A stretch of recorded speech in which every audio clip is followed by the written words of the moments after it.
Hi, I'm AIN TV's Kurt Epstein from Shanghai, where the second ABACE since the show's relaunch is set to wrap up.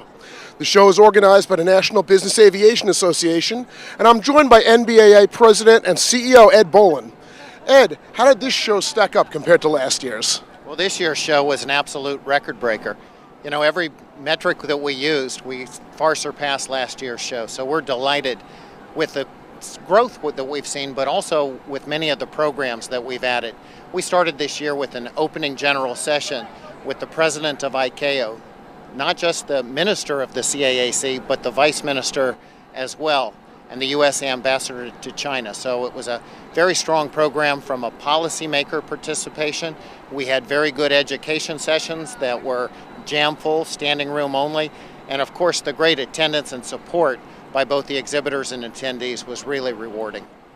Now, speaking of those exhibitors, your numbers went up from 156 last year to 180 this year. You've been speaking to those exhibitors. What have you heard from them?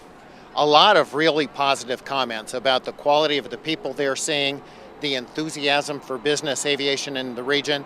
The other thing that I'd point out that we've had over 20% of our exhibitors were Asian, which is really exciting to see that the indigenous business aviation here is really growing. Now, I know you have just a little bit amount of time before the planning for ABACE 2014 is set to start. What are your expectations for next year's show? Well, even as early as this afternoon, we'll begin to debrief and walk through every strategic area, doing a pros and cons, what we did right and areas where we can improve.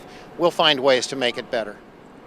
Great. Thank you very much, Ed. Thank you, Kurt. For AIN TV, I'm Kurt Epstein. Thanks for watching.